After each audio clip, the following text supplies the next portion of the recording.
Hi hello എല്ലാവർക്കും പുതിയ വീഡിയോയിലേക്ക് സ്വാഗതം. സോഷ്യൽ മീഡിയ താരമായിട്ടുള്ള ജുനൈദ് ഇന്നലെ വാഹനാപകടത്തിൽ മരണപ്പെടുകയുണ്ടായി.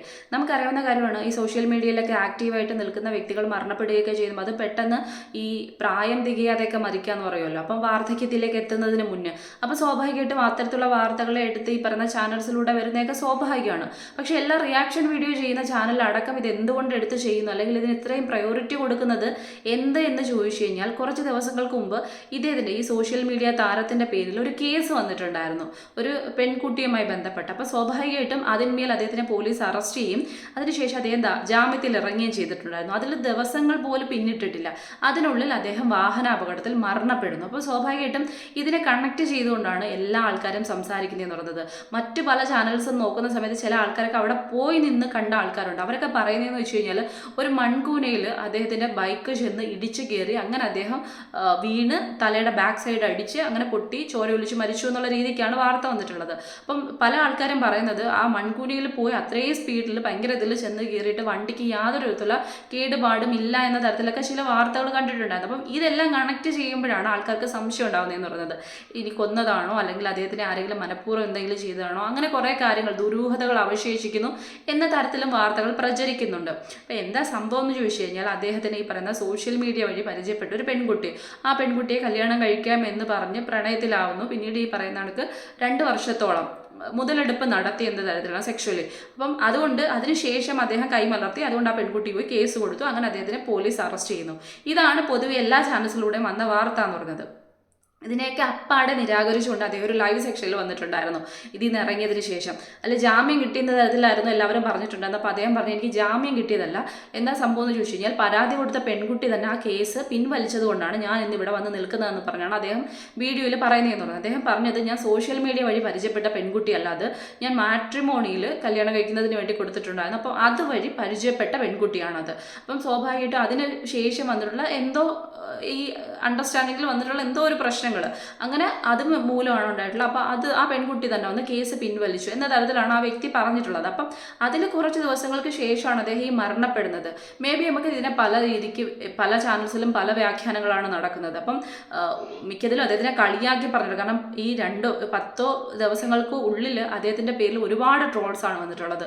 പീഡന വീരൻ അല്ലെങ്കിൽ അങ്ങനെയൊക്കെ പറഞ്ഞിട്ടുണ്ട്. ആ പറഞ്ഞിട്ടുള്ള വ്യക്തികൾ തന്നെ ഒരു വ്യക്തി മരണപ്പെടുന്ന സമയത്ത് ആരും പ്രതീക്ഷിക്കില്ലല്ലോ, നമ്മൾ ഇത്രയും പറഞ്ഞിട്ടുള്ള വ്യക്തി പെട്ടെന്ന് നാളെ ഒരു ദിവസം ഈ ഭൂമിയിലില്ല എന്ന് കാണുന്ന സമയത്ത് അപ്പോഴും കുറ്റം പറയാൻ മനസാക്ഷിയുള്ളവർക്ക്, കാരണം ഇങ്ങനത്തുള്ള കേസുകളൊക്കെ വരുന്ന സമയത്ത് ട്രോൾ വീഡിയോസൊക്കെ ഉണ്ടാകുന്നത് സ്വാഭാവികമായിട്ടുള്ളൊരു കാര്യമാണ്. നമ്മൾ മുൻകൂട്ടി ഒന്ന് നിശ്ചയിക്കുകയോ നമ്മൾ കണക്കാക്കുകയോ ചെയ്യുന്നില്ല. അതുകൊണ്ട് അങ്ങനത്തുള്ള ചാൻസിലൂടെ അതെല്ലാം വന്നിട്ടുണ്ട്. പക്ഷേ മരണപ്പെട്ടതിന് ശേഷവും പിന്നെയും അദ്ദേഹത്തിനെ കുത്തിക്കൊണ്ടുള്ള വീഡിയോസ് മനസാക്ഷിയുള്ള ഒരാളും ഇടത്തില്ല. അത് സ്വാഭാവികമായിട്ടുള്ളൊരു കാര്യമാണ്. ഇനി എത്ര കുറ്റം ചെയ്തൊരു വ്യക്തിയാണെങ്കിൽ പോലും നമ്മൾ അങ്ങനെയാണ്, നമ്മുടെ ഉള്ളിൽ ചിലപ്പോൾ കിടപ്പുണ്ടായിരിക്കും നമ്മളോട് അത്രയും ദ്രോഹം ചെയ്തു, പക്ഷേ നമ്മൾ നാവെടുത്ത് കുറച്ചെങ്കിലും മനസാക്ഷി കുത്തുണ്ടെങ്കിൽ നമ്മൾ സംസാരിക്കില്ല.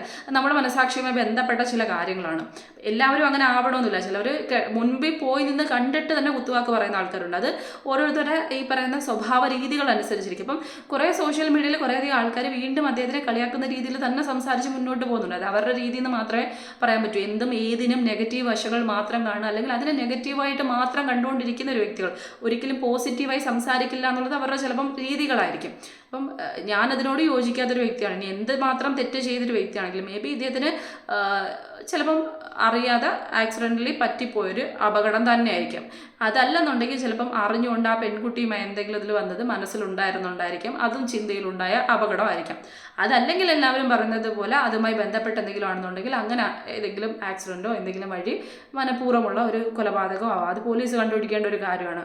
ഇങ്ങനൊരു സംശയം നിൽക്കുന്നത് കൊണ്ട് മാത്രമാണ് അത്തരത്തിൽ ഉന്നയിക്കുന്നതെന്ന് പറയുന്നത്, അല്ലെങ്കിൽ പറയുന്നതെന്ന് പറയുന്നത്. എല്ലാത്തിലൂടെയും എല്ലാവരും പല രീതിക്കാണ്. കാരണം പല ചാനൽസിലും പറയുകയാണെങ്കിൽ ഇതിൻ്റെ വണ്ടിയിൽ യാതൊരു തരത്തിലുള്ള കുഴപ്പമില്ല, ഇങ്ങനെ കുറേ കാര്യങ്ങളൊക്കെ പറയുന്നുണ്ട്. അപ്പം നമ്മൾ സ്വാഭാവികമായിട്ടും കേൾക്കുന്ന സമയത്ത് നമുക്കൊരു അന്താളിപ്പാണ് അതിനെക്കുറിച്ച് ഉണ്ടാകുന്നതെന്ന് പറയുന്നത്. പക്ഷേ ഇതിൽ നിന്നെല്ലാം മനുഷ്യർ പഠിക്കേണ്ട ഒരു പാഠം, പ്രധാനപ്പെട്ട ഒരു പാഠമുണ്ട്. നമ്മൾ ഈ പറയുന്ന കണക്ക് ഇന്ന് കണ്ടുകൊണ്ടിരിക്കുന്ന വ്യക്തിനെ നാളെ കാണുന്നില്ല എന്നുള്ളതല്ല. ഇന്ന് നമ്മൾ ഈ സെക്കൻഡിൽ കണ്ട വ്യക്തി അടുത്ത സെക്കൻഡിൽ നമ്മളോടൊപ്പം ഉണ്ടാകുമോ എന്ന് പോലും ഉറപ്പില്ലാത്തൊരു ലോകത്തിലാണ് നമ്മൾ ജീവിച്ചുകൊണ്ടിരിക്കുന്നത്. പണ്ടൊക്കെ ആണെങ്കിൽ നമുക്ക് പറയാൻ പറ്റുമായിരുന്നു. ഈ പറഞ്ഞ വർഷങ്ങൾക്ക് മുമ്പൊക്കെ ആണെങ്കിൽ പറയാം, ഒരുപാട് പ്രായം ചെല്ലുന്ന സമയത്താണ് മരണം സംഭവിക്കുന്നത്. ഇന്ന് അതൊന്നും അല്ല സംഭവം എന്ന് പറയുന്നത്. വർഷങ്ങൾ ഒരുപാട് മാറിപ്പോയി, കാലങ്ങൾ ഒരുപാട് മാറിപ്പോയി, അവിടുത്തെ രീതികൾ മാറിപ്പോയി, പരിതസ്ഥിതികൾ മാറിപ്പോയി, ആൾക്കാരുടെ സ്വഭാവ രീതികൾ മാറിപ്പോയി, കൊച്ചു പിള്ളേർക്കെടുക്കും വണ്ടികളടക്കമുള്ള കാര്യങ്ങളായിപ്പോയി. അപ്പോൾ സ്വാഭാവികമായിട്ടും വാഹനാപകടങ്ങളുടെ എണ്ണം കൂടി, അതിൽ ഈ പറഞ്ഞ വയസ്സായ ആൾക്കാർ മാത്രമല്ല കുഞ്ഞു കൊച്ചുങ്ങൾ പോലും മരിക്കപ്പെടുന്ന തരത്തിലേക്ക് പോയി തുടങ്ങി. രോഗങ്ങളുടെ രീതി അത്തരത്തിൽ തന്നെയാണ്. അങ്ങനെ നമുക്ക് പറയാൻ പറ്റില്ല. ഒരുപാട് പ്രായം ചെന്ന ആൾ മാത്രമേ നാളത്തെ ദിവസം മരിച്ചു കിടക്കൂ എന്ന് നമുക്ക് പറയാൻ പറ്റില്ല, വിധി എഴുതാൻ പറ്റില്ല. ഏറ്റവും കുഞ്ഞു കുട്ടിയടക്കം ചിലപ്പം ഇന്ന് ജനിച്ച അല്ലെങ്കിൽ ഇന്നലെ ജനിച്ച കുട്ടിയടക്കം മരിക്കുന്ന രീതിയിലാണ് ഇന്നത്തെ കാര്യങ്ങൾ എന്ന് പറയുന്നത്. രോഗമാവാം, ചിലപ്പോൾ ഡോക്ടേഴ്സിൻ്റെ കയ്യബദ്ധം ആവാം, അല്ലെങ്കിൽ നമ്മൾ തന്നെ ഈ പറഞ്ഞ വണ്ടി ഓടിക്കുന്നതിൽ വരുന്ന മിസ്റ്റേക്കുകളാവാം, മറ്റൊരാളുടെ കൈപ്പിഴവാകാം, ഇങ്ങനെ എന്തോ ആവാം. അപ്പോൾ സ്വാഭാവികമായിട്ട് നമ്മൾ തരം താഴ്ത്തിക്കൊണ്ടൊരു സത്യാവസ്ഥ അറിയുന്നതിന് മുന്നേ അത്രയും ഇത് തരം താഴ്ത്തി ഏറ്റവും മാനഹാനി വരുത്തുന്ന തരത്തിലേക്ക് പറയാതിരിക്കാൻ ശ്രമിക്കുക എന്നുള്ളത് ഏറ്റവും പ്രധാനപ്പെട്ട ഒരു കാര്യം. അതിലപ്പുറത്തേക്ക് നമ്മൾ ഈ കുറച്ച് കാര്യങ്ങളൊക്കെ അറിയുന്നതിൻ്റെ സത്യാവസ്ഥയാണ്, അങ്ങനെ പറഞ്ഞു പോയെങ്കിൽ പോലും അടുത്ത ദിവസം അദ്ദേഹം മരണപ്പെട്ടു എന്നറിയുന്ന സമയത്തെങ്കിലും അറ്റ്ലീസ്റ്റ് ആ മനുഷ്യന് ആത്മശാന്തി കിട്ടട്ടെ എന്നൊരു വാക്ക് പറയാനെങ്കിലും ശ്രമിക്കുക. അത് സോഷ്യൽ മീഡിയയിൽ മുന്നിൽ വന്ന് പറയാൻ ശ്രമിച്ചില്ലെങ്കിലും സ്വന്തം മനസാക്ഷിക്ക് മുന്നെങ്കിലും പറയാൻ ശ്രമിക്കുക, എന്നാലേ മനുഷ്യനാവും എന്ന് പറയുന്നത്.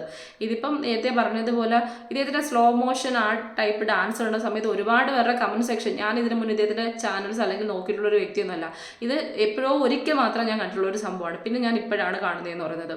ഞാൻ ആ വീഡിയോ പോലും അദ്ദേഹം ഈ പറഞ്ഞ പെൺകുട്ടി പരാതി കൊടുത്ത ആ വീഡിയോയുടെ റിയാക്ഷൻ പോലും ഞാൻ ചെയ്തൊരു വ്യക്തിയല്ല. കാരണം എനിക്കത് ചെയ്യണമെന്ന് തോന്നാതിരുന്നത് എന്തുകൊണ്ടൊന്നും അറിയത്തില്ല. കാരണം അതിൽ നേരത്തെ പറഞ്ഞതുപോലെ രണ്ടുപേര് തമ്മിൽ ഇഷ്ടപ്പെടുന്നു. രണ്ടുപേര് തമ്മിൽ ഇഷ്ടപ്പെട്ടതിന് ശേഷം പെണ്ണും ആണും സ്വമേധയെ അവരുടെ ഇഷ്ടപ്രകാരം ഇത്തരത്തിലുള്ള ഈ ബന്ധങ്ങളിലേക്ക് പോകുന്നു. ആ ബന്ധങ്ങളിലേക്ക് പോയതിനു ശേഷം എന്തെങ്കിലുമൊക്കെ കാരണം കൊണ്ട് അവർ പിരിയുന്നതിന് ശേഷം പിന്നെ ഒരു മുതലെടുപ്പാണ്. അയ്യോ അവൻ എന്നെ പീഡിപ്പിച്ചു. അത് വേറെ സ്വമേധയാ പോയിക്കൊണ്ടിരുന്നിട്ട് ആരും വീട്ടിൽ വന്ന് കെട്ടിത്തൂക്കി ചാക്കിലിട്ടിട്ട് എടുത്തുകൊണ്ട് പോകുന്നതൊന്നും അല്ലല്ലോ. വിളിക്കുന്നെടുത്തോണ്ട് ചെല്ലുമ്പോൾ അത് സ്വന്തം ഇഷ്ടപ്രകാരം ചെല്ലുന്നില്ല. അപ്പം അതിനെയൊക്കെ ചുമ്മാതെ നമ്മൾ സ്ത്രീയാണ് അല്ലെന്നുണ്ടെങ്കിൽ പെൺകുട്ടിയാണെന്ന് പറഞ്ഞിട്ട് നമ്മൾ ഒരു തരത്തിലുള്ള ഇതും കൊടുക്കേണ്ട, ആനുകൂല്യമൊന്നും കൊടുക്കേണ്ട ഒരു കാര്യമില്ല. വയസ്സുണ്ട്, അറിവുണ്ട്, എല്ലാ കാര്യങ്ങളും ലോകത്തിൻ്റെ കിടപ്പ് എന്താണ് അല്ലെങ്കിൽ ഈ പോക്ക് എന്താണെന്ന് കൃത്യമായിട്ട് കൊച്ചുകുട്ടിക്കൊക്കെ മനസ്സിലാകുന്ന രീതിക്ക് തന്നെയാണ് എല്ലാവരുടെയും അറിവെന്ന് പറയുന്നത്. അപ്പം എന്നിട്ട് പോലും ഇത്രയും വയസ്സുള്ള പെൺകുട്ടികൾ അല്ലെങ്കിൽ പെണ്ണുങ്ങൾ കല്യാണം കഴിച്ചവർ പോലും ഇത്തരത്തിലുള്ള ബന്ധങ്ങളിലേക്ക് പോയിട്ട് അവസാനം അവൻ എന്നെ പീഡിപ്പിച്ചു എന്നൊക്കെ പറഞ്ഞാൽ യാതൊരു ന്യായമില്ല.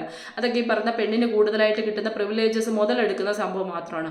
ആണിൻ്റെ അറിവോടുകൂടി അല്ലെന്നുണ്ടെങ്കിൽ പെണ്ണിൻ്റെ അറിവോടുകൂടി ഉഭയകക്ഷി പ്രകാരം സമ്മതപ്രകാരം ഇങ്ങനെ പോയി ഇത്തരത്തിലുള്ള ബന്ധങ്ങളിൽ ഏർപ്പെട്ടതിന് ശേഷം അയ്യോ അവൻ എന്നെ ചതിച്ചിട്ട് പോയി എൻ്റെ സമ്മതത്തോടെ അല്ലാതിരുന്നു എന്ന് പറയുന്നത് സത്യം പറഞ്ഞു കഴിഞ്ഞാൽ അത് ഏറ്റവും വൃത്തികെട്ട ഒരു പരിപാടിയാണ്. അതിനെ നമ്മൾ വീണ്ടും വീണ്ടും സപ്പോർട്ട് ചെയ്ത് കൊടുക്കേണ്ട ഒരു കാര്യമില്ല എന്ന് തോന്നിയത് കൊണ്ടാണ് അന്ന് ആ റിയാക്ഷൻ വീഡിയോ ചെയ്യാതിരുന്നതെന്ന് പറഞ്ഞത്. ഇന്നിതിപ്പം ചെയ്യുന്നത് എന്തെന്ന് ചോദിച്ചു കഴിഞ്ഞാൽ ഇന്നും ഇപ്പം ഞാൻ കണ്ട കാര്യം എന്ന് പറഞ്ഞാൽ മരണപ്പെട്ടുപോയ വ്യക്തിയെ പോലും പിന്നെയും ട്രോളുന്ന ആൾക്കാരെ കണ്ടുകൊണ്ടിരിക്കുകയാണ്. അപ്പം അതൊക്കെ കാണുന്ന സമയത്ത് സ്വാഭാവികമായിട്ടും നമുക്ക് ഇതിൻ്റെ ഒരു സത്യാവസ്ഥ പോലും ഇതുവരെ വെളിയിൽ വന്നിട്ടില്ല. ഇതിന് ജാമ്യം കിട്ടിയതാണെന്ന് കുറേയധികം ആൾക്കാർ പറയുന്നു. അദ്ദേഹം തന്നെ വന്നിട്ട് സോഷ്യൽ മീഡിയ മുന്നിലൂടെ പറയണം അതല്ല, ഈ പരാതി കൊടുത്ത പെൺകുട്ടി ആരാണോ അവൾ തന്നെയാണ് പരാതി പിൻവലിച്ച്, ഞങ്ങൾ തമ്മിൽ അധികം പ്രശ്നങ്ങളൊന്നും ഉണ്ടായിരുന്നില്ല എന്നുള്ള രീതിക്ക് അദ്ദേഹം തന്നെ വന്ന് പറയുന്നത്. അപ്പം ഇതിൻ്റെ സത്യാവസ്ഥയെക്കുറിച്ച് അവരുടെ കുടുംബാംഗങ്ങൾക്കോ അദ്ദേഹത്തിനോ അല്ലെങ്കിൽ അങ്ങനെയുള്ളവർക്ക് മാത്രം അറിയുന്നൊരു കാര്യമാണ്. അപ്പം മരണപ്പെട്ടുപോയ വ്യക്തിയെക്കുറിച്ച് വീണ്ടും വീണ്ടും നമ്മൾ കുത്തി നോവിച്ചുകൊണ്ട് വീണ്ടും വീണ്ടും വൃത്തികേടുകൾ പറയേണ്ട, കാരണം സത്യാവസ്ഥ പുറത്ത് വന്നൊരു കാര്യമല്ല. പോലീസ് അദ്ദേഹത്തിനെ ജാമ്യത്തിൽ വിട്ടിട്ടുണ്ടെങ്കിൽ അതിന് തക്കതായിട്ടുള്ളൊരു കാരണം ഉണ്ടായിരിക്കും. അപ്പോൾ ഇത്രയും കാര്യങ്ങൾ വെച്ചുകൊണ്ട് നമുക്കൊരു കാര്യത്തിനെ സമീപിക്കാൻ കഴിയില്ല. അതിനുശേഷവും ഞാൻ പറഞ്ഞല്ലോ, ഒരു വ്യക്തിയെ ഇങ്ങനെ അപകീർത്തിപ്പെടുത്തുക അല്ലെങ്കിൽ വീണ്ടും അദ്ദേഹത്തിന് മരണപ്പെട്ട വ്യക്തിയോടത്ത് എന്ത് തരത്തിലുള്ള വൈരാഗ്യം ഉണ്ടാവുമെന്ന് ചോദിച്ചു കഴിഞ്ഞാൽ അത് ചിലപ്പോൾ ഇപ്പോൾ എൻ്റെ ആറ്റിറ്റ്യൂഡായിരിക്കും. എന്നിൽ അങ്ങനത്തുള്ള കാര്യങ്ങളില്ലാത്തതുകൊണ്ട് എനിക്ക് തോന്നിയായിരിക്കും. എല്ലാവരും അങ്ങനെ ആവണമെന്നില്ല, അത് ശരിയാണ്. ചിലവർ മരിച്ചതിന് ശേഷം നമുക്കൊരാളോട് ശത്രുതയുണ്ട്, അയാൾ മരണപ്പെട്ടതിന് ശേഷം പിന്നെയും പക കൊണ്ട് കിടക്കുന്ന ആൾക്കാർ ഉണ്ടാവും. പലതരത്തിലുള്ള മനുഷ്യരാണ്, അതങ്ങനെയായിരിക്കും. ചില ആൾക്കാരാണെങ്കിൽ നമുക്ക് ദേഷ്യം വന്നു കഴിഞ്ഞാൽ നമ്മൾ എന്തെങ്കിലുമൊക്കെ രണ്ട് വാക്ക് പറഞ്ഞു തീർന്നു കഴിഞ്ഞാൽ നമ്മുടെ ഉള്ളിൽ ആ ഒരു ദേഷ്യം പോകും, പിന്നെ നമ്മളത് ഓർക്കത്തില്ല. മറ്റു ചിലരാണെന്നുണ്ടെങ്കിൽ നമ്മൾ ചെയ്ത ചില ചെറിയ തെറ്റുകൾ പോലും ഈ പറയുന്ന അവരുടെ അവസാന കാലം വരെ ഈ പാമ്പിമ്പാകയെന്നൊക്കെ പറയത്തില്ല, അതുപോലെ കൊണ്ട് നടന്ന് സൂക്ഷിച്ച് നമ്മുടെ പക വീട്ടുന്ന ആൾക്കാർ കാണാം. ഇങ്ങനെ പല ടൈപ്പാണ് ആൾക്കാർ എന്ന് പറയുന്നത്. അപ്പോൾ സ്വഭാവം ഒന്നും നമുക്ക് മനസ്സിലാക്കാൻ പറ്റത്തില്ല. പിന്നെ ഓരോ ആൾക്കാരുടെ സ്വഭാവ രീതി അനുസരിച്ച് ഓരോ വിഷയത്തിനോടും പ്രതികരിക്കുന്നു എന്നുള്ളതാണ്. അതിപ്പം എങ്ങനെയാണെന്നുള്ളത് നമുക്ക് മനസ്സിലാക്കാൻ പറ്റില്ല. അപ്പം ഈ ഒരു വിഷയത്തിൽ ഞാൻ പറഞ്ഞത് അദ്ദേഹത്തിനെ കുറിച്ച് അങ്ങനെ ഒരു വീഡിയോ ഞാൻ ചെയ്തിട്ടില്ല. ആ വീഡിയോയുടെ സത്യാവസ്ഥ എനിക്ക് അറിയുന്ന ഒരു കാര്യമില്ല. നേരത്തെ പറഞ്ഞതുപോലെ ഇത്രയുള്ള സംഭവം പെണ്ണിൻ്റെ ഇഷ്ടപ്രകാരം പോയതിന് ശേഷം അദ്ദേഹത്തിനെ കുറ്റം പറയാൻ എനിക്ക് താല്പര്യം ഉണ്ടാവാത്തൊരു കാര്യമാണ്. അപ്പം ഇപ്പോൾ ഒരു മരണം സംഭവിച്ചിട്ടുണ്ടെങ്കിൽ അതിന് കൊലപാതകമായാലും അല്ലാതെ ആയാലും അദ്ദേഹത്തിൻ്റെ ഈ പറയുന്ന ആത്മശാന്തി കിട്ടട്ടെ എന്ന് പ്രാർത്ഥിക്കാൻ മാത്രമേ കഴിയൂ. അതിലപ്പുറത്തേക്ക് വീണ്ടും വീണ്ടും കുത്തി നോവിച്ചുകൊണ്ട് നമ്മൾ ആത്മാവെന്നൊക്കെ പറയുന്ന സംഭവത്തിൽ എത്ര പേര് വിശ്വസിക്കുന്നുണ്ട് തരുന്നത്. പക്ഷേ ഞാൻ വിശ്വസിക്കുന്ന ഒരു വ്യക്തിയാണ്. അപ്പം വീണ്ടും വീണ്ടും ആ ലോകത്തിൽ അവിടെ കിട്ടിയിട്ടുള്ള ലോകത്തിൽ ആത്മശാന്തി കിട്ടട്ടെ എന്ന് പ്രാർത്ഥിക്കുന്നതിലപ്പുറത്തേക്ക് വീണ്ടും അവൻ അങ്ങനെ പറ്റിയത് നന്നായി എന്ന് പറയാൻ ആഗ്രഹിക്കുന്ന ഒരു വ്യക്തിയല്ല ഞാനെന്ന് പറയുന്നത്. അപ്പോൾ സ്വാഭാവികമായിട്ടും ഇങ്ങനത്തുള്ള വീഡിയോസ് ചെയ്യുന്ന ആൾക്കാർ ഇത് കാണുമെന്ന് എനിക്കറിയത്തില്ല. പക്ഷെ കണ്ടാലും കണ്ടില്ലെങ്കിലും അവർ പഠിക്കേണ്ട ഒരു കാര്യം എന്ന് പറഞ്ഞാൽ ഇതുപോലെയൊക്കെ ചെയ്യുന്നത് നല്ല രീതിയല്ല. പൈസയ്ക്ക് വേണ്ടിയിട്ട് എന്ത് തരത്തിലുള്ള വൃത്തികേടുകളും മരിച്ചൊരാളെ കുറിച്ചും വീണ്ടും പറയാൻ ശ്രമിക്കുന്നത് അത്ര നല്ല സ്വഭാവ രീതിയല്ല.